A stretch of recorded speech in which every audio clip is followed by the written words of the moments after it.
नमस्कार, news India आप देख रहे हैं। मैं आपके साथ सागर मिश्रा। आदिवासी अस्मिता पर आर पार। देश की राजनीति में आदिवासी समाज की बड़ी भूमिका है। राज्य का चुनाव हो या फिर देश का चुनाव, आदिवासी वोटर चुनाव का रुख बदलने का मादा रखता है। सामान्य तौर पर आदिवासी समाज बेशक उपेक्षित सा नजर आता हो, लेकिन चुनाव के समय हर दल के छोटे बड़े हर राजनेता को इसकी अहमियत का अंदाजा रहता है। पार्टी के छोटे बड़े नेता किसी भी तरफ अगर चले जाएं या फिर जरा सी चूक बहुत बड़ा यहां पर नुकसान भी पहुंचा देती है। मध्य प्रदेश में इसी साल विधानसभा चुनाव होने वाले हैं। 2024 लोकसभा चुनाव के फाइनल मुकाबले के पहले मध्य प्रदेश विधानसभा चुनाव को सेमीफाइनल मुकाबला भी माना जा रहा है। सूबे का सियासी तापमान पहले से ही देखिए काफी गर्माया हुआ है। ऐसे माहौल में मध्य प्रदेश के सीधी जिले से सामने आया पेशाब कांड का वीडियो अब सियासी सनसनी बन गया। वीडियो का संबंध एक बीजेपी नेता से होने की वजह से बवाल ये और भी ज्यादा बढ़ गया। मध्य प्रदेश ही नहीं बल्कि पूरे देश में इस पर अब सियासी घमासान अब छिड़ा हुआ है। पूरे देश में आदिवासी अस्मिता पर बहस अब तेज हो गई है। विपक्ष बीजेपी की शिवराज सरकार पर हमलावर है। बीजेपी नेता की इस करतूत को मनवादी मानसिकता से जोड़कर अब देखा जाने लगा है। विपक्ष का यह आरोप है कि पूरी बीजेपी ही मूल रूप से इस मानसिकता से ग्रसित है। इस पूरे मामले में मध्य प्रदेश की शिवराज सरकार अब बैकफुट पर अब आ गई है। शिवराज सरकार की तरफ से हर संभव कानूनी एक्शन अब किया जा रहा है। आरोपी प्रवेश शुक्ला को मंगलवार देर रात गिरफ्तार भी कर लिया गया। उस पर एनएसए भी लगा दिया गया, लेकिन मामला अब शांत हो जाए इसके आसार फिलहाल अब नजर नहीं आते दूर दूर तक। इसकी वजह कई सारी है। कहा यह जाता है कि मध्य प्रदेश में सत्ता हासिल करने की एक चाबी आदिवासी वोटरों के पास है।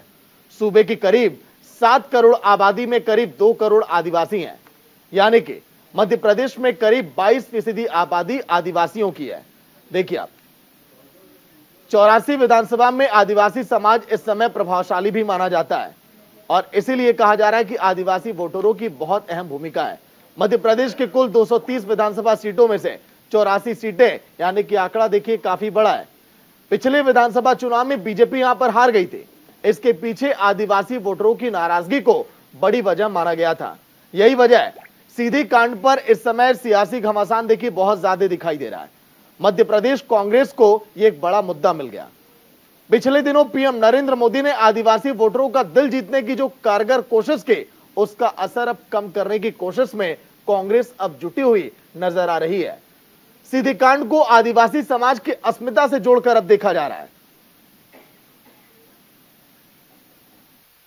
आज मेरा मन मध्य प्रदेश के आदिवासी भाई बहनों के अपमान की घटनाओं से बहुत दुखी है। सीधी जिले में एक आदिवासी युवक के ऊपर भाजपा नेता का पेशाब करना वीडियो देखकर रूह कांप जाता है। क्या सत्ता का नशा इस कदर भारतीय जनता पार्टी के नेताओं पर चढ़ गया है कि वे इंसान को इंसान नहीं समझ रहे। ये घटना आदिवासी अस्मिता पर प्रहार है। ये घटना टांटिया मामा और बिरसा मुंडा जैसे महापुरुषों का अपमान है। ये घटना मध्य प्रदेश के करोड़ों आदिवासी भाई बहनों का अपमान है। मैं शिवराज सरकार को चेतावनी देता हूं कि आदिवासी समाज पर हो रहे अत्याचारों को सरकारी संरक्षण देना बंद करें। कांग्रेस पार्टी पूरी तरह से आदिवासी समाज के साथ खड़ी है और उन्हें न्याय दिलाकर रहेगी। आदिवासियों के लिए दिखावे का प्रेम और जो घृणा और नफरत भारतीय जनता पार्टी के अंदर बैठी हुई है, और यही कारण है कि जब जब आदिवासियों पर अत्याचार होता है बीजेपी के नेताओं के नाम होते हैं। चाहे नेमावर हत्याकांड की बात हो, चाहे नीमच के अंदर की बात हो, चाहे कई जगह आप देखते हैं कि सिर्फ भारतीय जनता पार्टी के नेता आदिवासियों के साथ इस तरह का जघन्य अपराध करते हैं और उस अपराध को संरक्षण देने का काम सीधे सीधे प्रशासन और बीजेपी करती है। वो विधायक प्रतिनिधि जिसने इस तरह का कांड करा और जिसने वीडियो बनाया, उसे फंसाने के लिए उसके ऊपर केस कर दिया गया और पुलिस की संज्ञान में होते हुए ना तो उसके ऊपर कार्रवाई करी गई, क्योंकि जो अपराधी है वो विधायक प्रतिनिधि था नरोत्तम मिश्रा जी के साथ। देखिए, बहुत ही गंभीर मामला है और ये भारतीय जनता पार्टी की मानसिकता बतलाती है कि आदिवासियों के साथ ये किस तरीके का व्यवहार करते हैं। मैं समझता हूं कि इसके लिए वहां के विधायक को माफी मांगना चाहिए और सजा देने से काम नहीं चलता। पूरी बीजेपी को माफी मांगनी चाहिए कि इस तरीके का किया गया है पूरे देश के अंदर आक्रोश है आदिवासियों में और दलितों के अंदर इसको लेकर। वहीं सीधी कांड पर कांग्रेस का सीधा मुख्यमंत्री प्रधानमंत्री पर अब हमला है। बीजेपी की विचारधारा पर सवाल उठाना मध्य प्रदेश की राजनीति में उबाल अब ला रहा है। माहौल बिगड़ता देख बीजेपी अब डैमेज कंट्रोल में जुट गई। आरोपी प्रवेश शुक्ला की गिरफ्तारी, उस पर एनएसए लगाना, प्रवेश शुक्ला के घर पर बुलडोजर तक चलवा दिया गया। जब से मध्य प्रदेश में मामला सामने आया, बुलडोजर एक्शन की मांग होने लगी थी। पहले बीजेपी तो इससे बचती हुई दिखाई दी, लेकिन मामला जैसे ही बिगड़ता हुआ बीजेपी ने देखा तो बीजेपी सरकार को प्रवेश के घर पर बुलडोजर चलाने का आदेश तक यहां पर देना पड़ा। घटना जब ध्यान में आई थी उतने ही समय में वहां भी कार्रवाई कर दी गई है और रात को ही गिरफ्तार हो गया है वो व्यक्ति। लॉकअप में ही बैठा हुआ है वो। कानूनी कार्रवाई हुई है। मुख्यमंत्री जी खुद बोल चुके कि एनएसए उस पर लगेगी, बाकी कुछ नहीं बचता। स्वाभाविक रूप से कांग्रेस पूछ रही है। कांग्रेस के हिसाब से बुलडोजर नहीं चलता है, कानून के हिसाब से चलता है। अतिक्रमण होगा तो चलेगा। वैसे अपराधी केवल अपराधी होता है, उसकी कोई भी जाति, धर्म या फिर पार्टी नहीं होती। मध्य प्रदेश के सीएम शिवराज सिंह चौहान ने अपनी पहली प्रतिक्रिया में ये बात साफ कर दिया। उन्होंने कह दिया था कि आरोपी को ऐसी सजा दी जाएगी जो कि उदाहरण बने। सरकार किसी भी कीमत पर आरोपी को बख्शने वाली नहीं है। मानवता को उसने कलंकित किया है, घोर अमानवीय कृत्य किया है। ऐसा अपराध जिसके लिए कठोरतम सजा, कठोरतम शब्द भी कम पड़ता है, लेकिन मैंने निर्देश दिए कि कठोरतम सजा दी जाए, कड़ी से कड़ी कार्रवाई की जाए। ऐसी कार्रवाई जो उदाहरण बने, हम उसको किसी भी कीमत पर छोड़ेंगे नहीं। अपराधी की ना तो कोई जाति होती है, ना कोई धर्म होता है और ना कोई पार्टी होती है। अपराधी केवल अपराधी है, उसे सजा भुगतनी पड़ेगी। वहीं सीधी कांड को लेकर बीजेपी डैमेज कंट्रोल में अब जुटी हुई नजर आ रही है। जैसे ही सीधी कांड का वीडियो वायरल हुआ, खबर सामने आने लगी और आरोपी प्रवेश वर्मा बीजेपी के विधायक केदार शुक्ला का प्रतिनिधि है। जिस आदिवासी शख्स पर पेशाब किया गया वो सीधी जिले के करुंदी गांव का रहने वाला है। मामले की तूल पकड़ने के बाद बीजेपी विधायक केदार शुक्ला ने कहना शुरू कर दिया, प्रवेश शुक्ला प्रतिनिधि नहीं है। इस मामले में मध्य प्रदेश बीजेपी के मीडिया विंग ने दावा किया। वीडियो में देखिए, अब नजर आ रहा है शख्स बीजेपी से जुड़ा हुआ नहीं है। इस पर कांग्रेस नेताओं ने प्रवेश शुक्ला को बीजेपी मंडल उपाध्यक्ष नियुक्त किए जाने का पत्र तक शेयर करना शुरू कर दिया। आदिवासी युवक को मानसिक रूप से विक्षिप्त भी बताया जाने लगा, जबकि पुलिस की जांच में इसकी पुष्टि नहीं हुई। हदें तो तब पार हो गई जब आदिवासी युवक की तरफ से बाकायदा एक एफिडेविट तक सामने आ गया, जिसमें पीड़ित की तरफ से लिखा गया कि सोशल मीडिया पर वायरल वीडियो झूठा और फर्जी है। एफिडेविट के मुताबिक प्रवेश शुक्ला ने पीड़ित के साथ ऐसा कोई भी काम नहीं किया है, लेकिन अब वीडियो सबके सामने है। प्रवेश वर्मा की घटिया कर हरकत पूरा देश अब देख रहा है। आप सुनिए आखिर कैसे आरोपी का पिता यह कह रहा है कि प्रवेश विधायक प्रतिनिधि है, जबकि विधायक ये कह रहे हैं कि प्रवेश मेरा आदमी ही नहीं है। सुनिए आप। भाई आके यहाँ गुमशुदगी की रिपोर्ट भी 1 जुलाई को लिखाए हैं और यही हमारी पूरी दास्ता है। तो हम निवेदन करते हैं शासन, प्रशासन और सब आपके मीडियम बंधुओं के माध्यम से कि हमारे साथ न्याय हो। 4-5 साल से वो विधायक प्रतिनिधि आज भी हैं, भाजपा के नेता है, विधायक प्रतिनिधि है, इसी का राजनीतिक शिकार हो रहे हैं। विपक्ष पार्टी और कुछ गुटी राजनीति के चलते इस तरह का हवा दिया जा रहा है। किसी भी विधायक के जिला पंचायत में एक प्रतिनिधि होता है। जिला पंचायत में हमारे प्रतिनिधि सुमंत द्विवेदी हैं। नहीं, हमारे साथ फोटो तो बहुत सारे लोगों के होते हैं। हम लोग क्षेत्र में निकलते हैं, कार्यक्रमों में रहते हैं, बहुत सारे लोगों के फोटो रहते हैं। बीजेपी के कोई पदाधिकारी नहीं है, वो चौवन्निया में मर रही हैं। बीजेपी के किसी भी तरह से बीजेपी से संबद्ध नहीं है, वो अमानवीय है और उसके खिलाफ कठोर कार्रवाई की जानी चाहिए। ना तो मुझे किसी ने वीडियो दिखाया, ना तो मुझे इसके बारे में बताया। मुझे तो अभी आप पत्रकारों के मार्फत ये मालूम हुआ। सीधी कांड पर बीजेपी की बौखलाहट की बड़ी वजह आदिवासी वोटर्स हैं, जिनकी नाराजगी ने साल 2018 में उसे सत्ता से दूर कर दिया था। 2023 के विधानसभा चुनाव में आदिवासी वोटर्स को रिझाने के लिए कांग्रेस और बीजेपी दोनों दलों की तरफ से जोर आजमाइश तेज हो गई है। पिछले चुनाव की तरह अगर इस बार भी आदिवासी वोटर्स अगर नाराज हुए तो बीजेपी का खेल यहां बिगड़ सकता है। क्योंकि अगर हम बात करें, देखिए मध्य प्रदेश में 47 सीटें आदिवासियों के लिए आरक्षित हैं। यही नहीं, साल 2018 में कांग्रेस ने प्रदेश की कुल 47 ट्राइबल रिजर्व सीटों में से 31 पर जीत हासिल की थी। बीजेपी को 16 सीटों से ही जहां पर संतोष करना पड़ा था। बीजेपी को 15 साल बाद विपक्ष में बैठना पड़ा, लेकिन 15 महीने बाद देखिए तस्वीरें बदल गई। 15 महीने के बाद ज्योतिरादित्य सिंधिया के विद्रोह के बाद बीजेपी एक बार फिर मध्य प्रदेश की सत्ता में वापस लौट गई।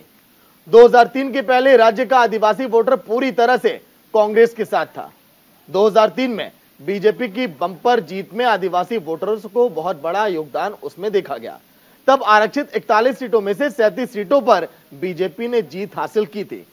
लेकिन इसके बाद 2008 के विधानसभा चुनाव में आदिवासी समुदाय के लिए आरक्षित 41 सीटों में से 31 पर बीजेपी ने जीत हासिल की, दोबारा सत्ता में वापसी की।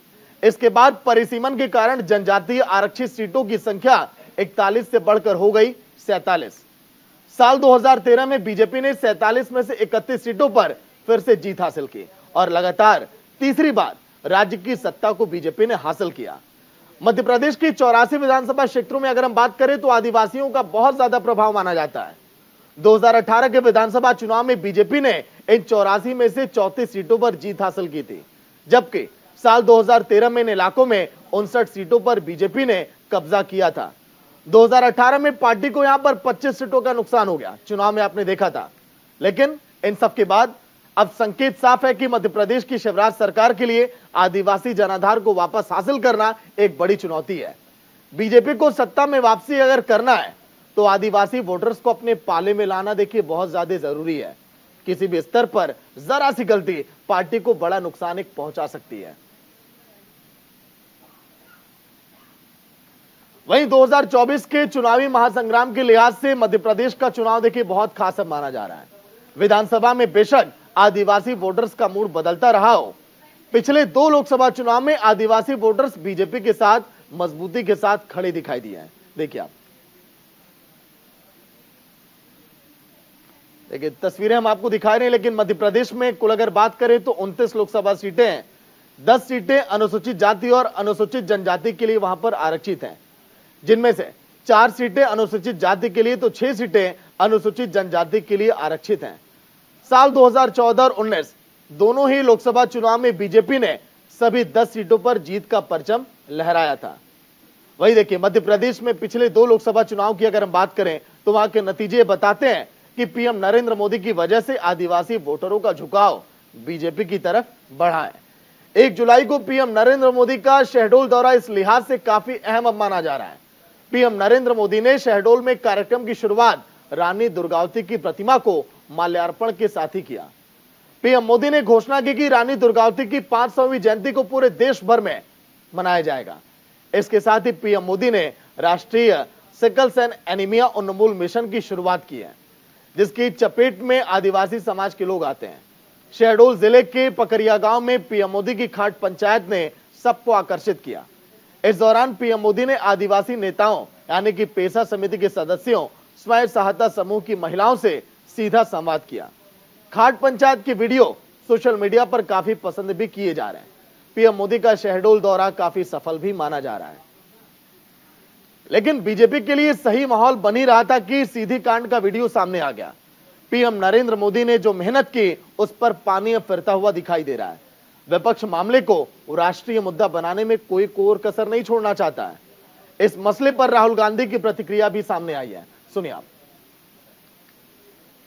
देखिए राहुल गांधी ने एक ट्वीट में क्या लिखा यह भी आपको पहले दिखा दे। बीजेपी शासन में आदिवासी भाइयों और बहनों पर अत्याचार बढ़ने लगे हैं। मध्य प्रदेश में एक बीजेपी नेता के अमानवीय अपराध से पूरी मानवता शर्मसार हो गई। यह आदिवासियों और दलितों के प्रति बीजेपी की नफरत का घिनौना चेहरा और असली चरित्र है। आगे देखिए, इस मसले पर बसपा सुप्रीमो ने भी कह दिया। मायावती की प्रतिक्रिया भी सामने आ गई है। उन्होंने क्या लिखा यह भी आप देखिए।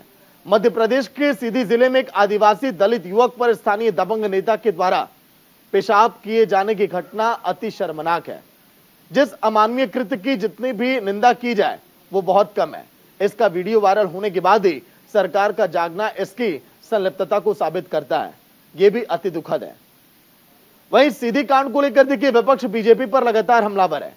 इस मसले पर विपक्षी खेमे के नेताओं की प्रतिक्रिया लगातार सामने आ रही है।